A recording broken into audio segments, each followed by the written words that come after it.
The Imaginists is an organization that started in 2002.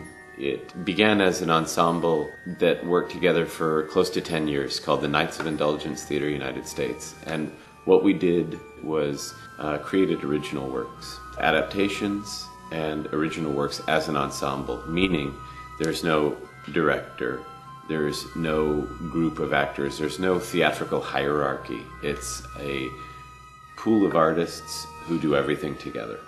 And so we learned to create original scripts as a group. And when that disbanded, Amy and I moved to Healdsburg and we created the Imaginists, which had an educational program. We're an adult ensemble, youth ensembles, community projects, and hopefully also a bilingual company that also collaborates with the adult ensemble, which is called Project 104. The whole point being to create community through art, to inspire through theater arts, to build bridges and create dialogue in a highly disciplined, creative, imaginative way. The younger kids start out mostly improvising. We get their input on the piece and we all create it together. Once they get into the teen ensemble, we start to study different plays and different periods of theater history because that will inform how we create further and how we can go further.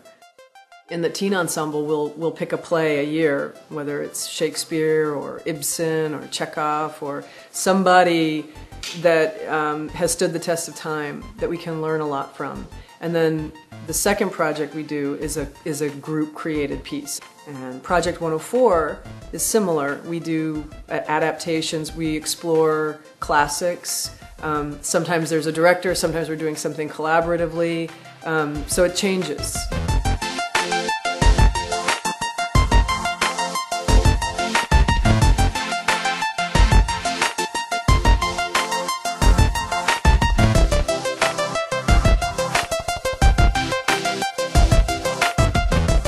The Imaginists has an educational wing. It also has a community development wing, which is creates community-based theater.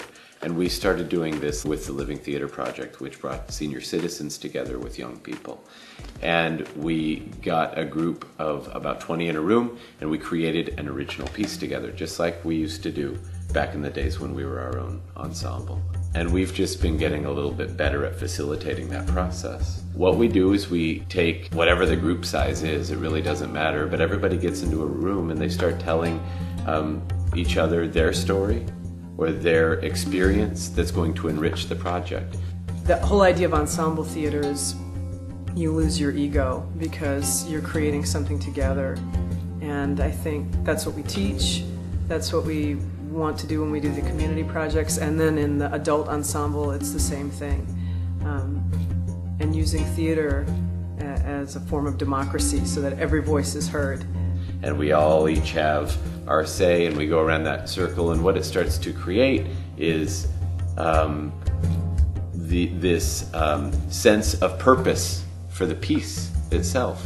And we start to develop improvisations that are going to help create the piece.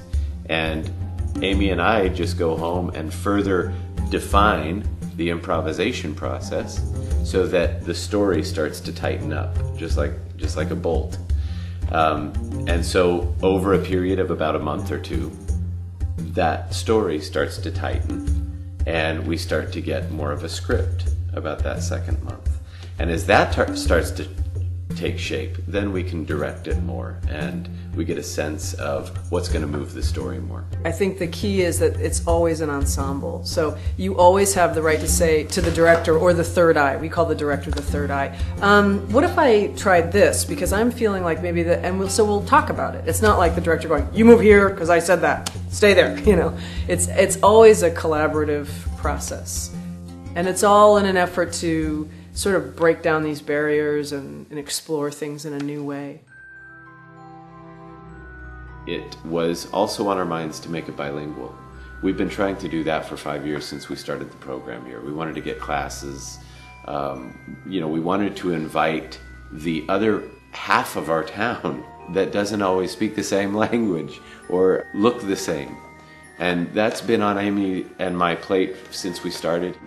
And hopefully we can develop a theater wing that is bilingual. I mean, that's still on our plate. Hopefully we can have a whole company that just does bilingual work, even if it's small. What we are trying to do here is to educate people to become their own artists, to seek their own voice, develop that voice, and to celebrate it. Basically, if you want to be an artist in this world, or in this culture specifically, it is up to you. You are the person that can count on yourself, and you can do it.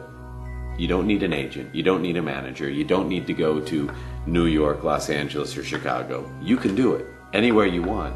It's going to be a struggle, yes, but if you believe in it and you want to do it, you can achieve it. And so that's what our philosophy is.